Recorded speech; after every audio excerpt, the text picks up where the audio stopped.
આપ્યું છે, સારા પરિણામ પણ આપ્યા છે. ત્યારબાદ બ્રોકરેજ રિપોર્ટ આવ્યા છે, જેમાં જેફરીઝ તરફથી અહીંયા આપણને બાય રેટિંગ્સ આવતા જોવા મળ્યા છે. ટાર્ગેટ તેમને ₹6,475 પ્રતિ શેર કર્યા છે. તેમનું માનવું છે કે Q4માં એપિટા અનુમાનથી ખૂબ જ મજબૂત રહ્યા છે.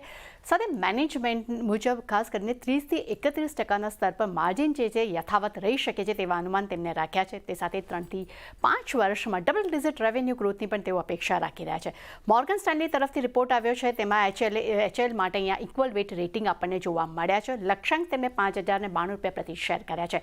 તેમનું માનવું છે કે નવા ઓર્ડર્સ આઉટલુક અને માર્જિન મજબૂત રહ્યા છે, પરંતુ સામે માર્કેટ મ્યુટ એક્ઝિક્યુશન્સ ગાઈડન્સ વિશે પણ એક ચિંતા અહીંયા દર્શાવી રહ્યું છે. સાથે FY26 માટે રેવન્યુ ગ્રોથ ગાઈડન્સ જે છે તે 8 થી 10% વચ્ચે રહેવાની પણ તેમને અપેક્ષા રાખી રહી છે.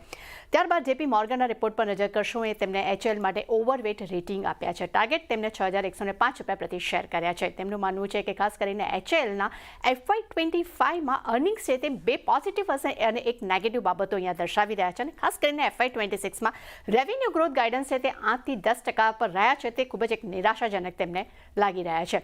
ત્યારબાદ હુન્ડાઈના રિપોર્ટ બાદ બ્રોકરેજ રિપોર્ટ આવતા જોવા મળ્યા છે, જેમાં CLSA તરફથી આપણને આઉટ પરફોર્મ રેટિંગ્સ જોવા મળ્યા છે. ટાર્ગેટ તેમને ₹2155 પ્રતિ શેર કર્યા છે. તેમનું માનવું છે કે એબિટા માર્જિન મુજબ ખૂબ જ મજબૂત રહ્યા છે. પ્રાઇસ હાઇક, ઓછા ડિસ્કાઉન્ટને કારણે અને પ્રોડક્ટ મિક્સ અને સરકારી સબસિડરીઝથી કંપનીને અહીંયા ફાયદો થતો જોવા મળ્યો છે. ત્યારબાદ JP મોર્ગનના રિપોર્ટ પર નજર કરશું. તેમને હુન્ડાઈ માટે અહીંયા ઓવરવેટ રેટિંગ આપ્યા છે. ટાર્ગેટ તેમને ₹2,060 પ્રતિ શેર કર્યા છે. તેમનું માનવું છે કે અપેક્ષા કરતાં વધુ ASPsને કારણે કરીને Q4માં એક મોટો ઉછાળો જોવા મળ્યો છે. ખાસ કરીને રેવન્યુ, એપિટા માર્જિન જે છે ત્રણેય જ આપણને મજબૂત જોવા મળ્યા છે. ખાસ કરીને અનુમાન કરતાં પણ મજબૂત જોવા મળ્યા છે. સાથે તેમનું એ પણ કહેવું છે કે એક્સપોર્ટ આઉટલુક ગ્રોથ જે છે તે 7 થી 8% તેમનું જોવા મળ્યું છે. ત્યારબાદ નોમુરાના રિપોર્ટ પર કરશું નજર. તેમને હુન્ડાઈ માટે અહીંયા બાય રેટિંગ્સ આપ્યા છે. ટાર્ગેટ તેમને ₹2291 પ્રતિ શેર આપ્યા છે. તેમનું માનવું છે કે મધ્યગાળામાં મજબૂત ગ્રોથની તેઓ અપેક્ષા રાખી રહ્યા છે. ખાસ કરીને તેમનું એ પણ કહેવું છે કે Q4માં માર્જિન કંપનીના ખૂબ જ મજબૂત રહ્યા છે. ત્યારબાદ PB ફિનટેક પર નજર કરશું. અહીંયા રિઝલ્ટ બાદ આપણને UBSE તરફથી સેલ રેટિંગ જોવા મળ્યા છે. ટાર્ગેટ તેમને ₹1640 પ્રતિ શેર કર્યા છે. તેમનું માનવું છે કે ઓછા વિતરણને કારણે ક્રેડિટ ઉપાડ અહીંયા ધીમો રહ્યો છે, પરંતુ સામે માર્જિનમાં સુધારો મળ્યો છે અને રેન્યુએબલ મોમેન્ટમ અહીંયા યથાવત જોવા મળ્યું છે.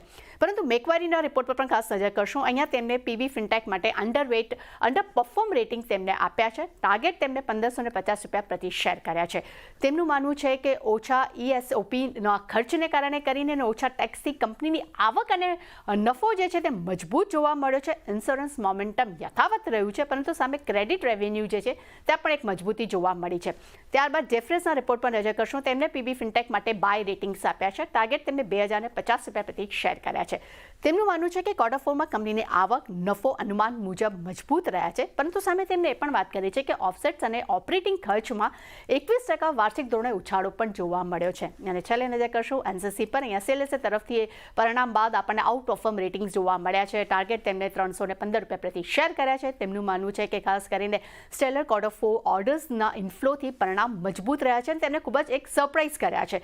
તે સાથે કંપનીની બેકલોગ છે તે 21%નો ગ્રોથ જોવા મળ્યો છે. સાથે માર્જિન જે છે તે 100 બેસિસ પોઈન્ટના વિતરણ સાથે નફો જે છે અહીંયા 20% વધતો જોવા મળ્યો છે. પરંતુ સામે તેમને FY26-27 માટે EPSમાં 10 થી 12%નો ઘટાડો પણ અહીંયા નોંધાતો જોવા મળ્યો છે.